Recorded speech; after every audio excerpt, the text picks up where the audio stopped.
Bon alors avec ce film, est-ce que Disney va plutôt en avant ou en arrière? Bon la moussaillou, ici le capitaine qui vous parle et vous souhaite la bienvenue à bord. Aujourd'hui je vous propose un voyage pour... en avant. Traduction française ma foi... à peu près correcte. Dernier film des studios Disney, en avant raconte l'histoire de... c'est Pixar, Captain. Quoi? C'est pas un film Disney, mais Pixar. Non mais c'est bon, les gens le savent bien maintenant que Pixar c'est Disney, depuis le temps. Non, je veux dire, quand Disney a racheté Lucasfilm, tout le monde a dit Disney Star Wars, et ils avaient fait le même coup avec Marvel. Donc il n'y a pas de raison, Pixar c'est Disney. Désolé les gens, il faut l'accepter. Pardon, calme, calme. On va pas s'énerver dès le début, on va voir de quoi s'énerver après. Dernier film des studios Disney, En avant raconte donc l'histoire de... Alors, le film est assez difficile à résumer, alors pour une fois, je vais prendre le résumé Google. Et à partir de là, on va parler du film.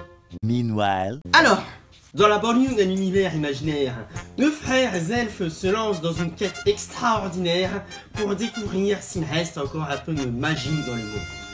Alors, ouais, c'est à peu près ça. Mais c'est un chouïa plus compliqué en fait. Non, parce que ce que le résumé ne dit pas, c'est pas qu'il cherche à savoir s'il reste un peu de magie dans ce monde, mais il cherche avant tout à ressusciter leur père, le temps d'une journée, parce que ce dernier, mort il y a quelques années, dans un film Disney je vous rappelle, a prévu un sort de résurrection le temps d'une journée, le jour où le plus petit des deux frères aura 16 ans. Sauf que, pas de bol, lorsqu'il tente de lancer le sort, le père ne ressuscite qu'à moitié. À savoir, il n'y a que les jambes et les pieds. Oh la loup! Ah oui, et autre chose aussi que le résumé ne dit pas, le monde dans lequel nos héros se trouvent est un monde davantage de technologie plutôt que de magie. Et c'est là un peu tout le concept même du film, à savoir que des créatures magiques de type elfe, manticore, centaure, fées, etc. se retrouvent dans un monde comme le nôtre.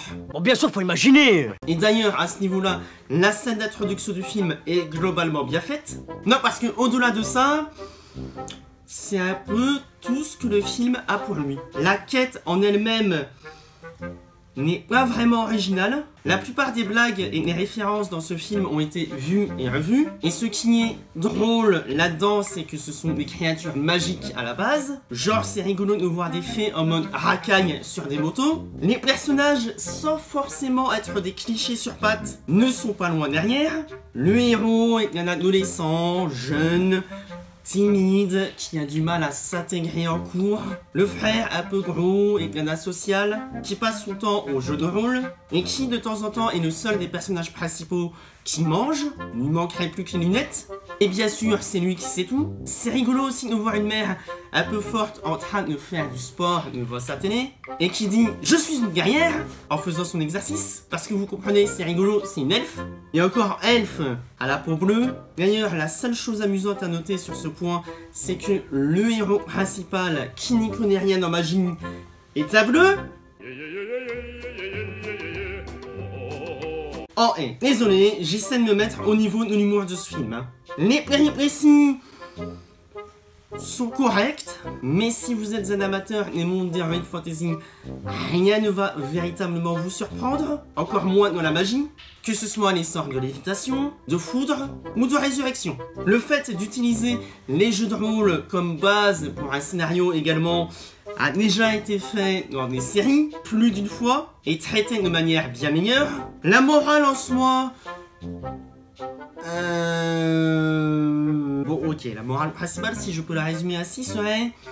Fais-le, ne le fais pas. Mais il n'y a pas d'essai. Ouais. Pas dit tel quel, je vous rassure, mais pas loin. Il faut aussi croire en son feu intérieur. Et oui, si le monde entier te persécute, tu te dois de persécuter le monde... Non. Coïncidence. La mise en scène est correcte, mais il n'y a aucun réel plan qui vous marquera la rétine. La musique est là. Pas de chanson cette fois-ci. Mais mon problème, vous l'aurez compris, c'est que en dehors du concept même de ce film qui peut se résumer à une blague dans un bureau, ou autour d'une pause café, ou d'alcool, Eh bien, il n'a rien d'autre pour lui. Zootopie avait un concept bien plus intéressant et un réel propos derrière, avec un univers simple mais complexe à la fois, tout en restant cohérent, et un scénario et une morale intéressante, et une mise en scène bien plus marquante. En soi, le film n'est pas foncièrement mauvais. Si ça avait été un studio lambda, j'aurais dit pourquoi pas. Si ça avait été le premier film d'un réalisateur indépendant, j'aurais dit ok. Mais là, tout ça pour ça. Bon après, il ne faut pas cracher dans la soupe. Ce n'est ni une suite, ni un remake. Mais triste d'en arriver là. Si je devais donner une note à ce film, ouais, ni plus ni moins. Ah oui, petite précision, je l'ai vu en VF parce que il n'y avait pas de VO dans mon cinéma, en tout cas pour l'avant-première, et la VF est correcte, à l'image du film en somme. En fait, je pense véritablement que l'enjeu n'est pas assez pris au sérieux pour que le film soit marquant. À chaque fois qu'il y a un moment qui aurait pu être véritablement émotionnellement fort, ce moment est cassé par une blague. Je fais d'ailleurs une petite prédiction, je pense que ce film sera déclaré meilleur film d'animation pour les prochains Oscars, et potentiellement Golden Globe. Vous verrez. Après, le film reste mieux que Sonic. Mais triste de devoir le comparer à ça. Disney, vous nous avez habitués à mieux. Et Pixar aussi. Mais, et vous? Est-ce que vous pensez aller voir ce film? Est-ce que vous jouez au jeu de rôle? N'hésitez pas à me le dire dans les commentaires. Bref, c'était le capitaine qui vous parlait de sa cabine et qui vous dit abonnez-vous, likez, commentez. Et à bientôt pour une nouvelle traversée. En avant, il faut foncer droit au but. Demi-temps et 90 minutes. C'est assez pour rassembler nos espoirs et pour forcer la victoire. La victoire, quand on a le ballon.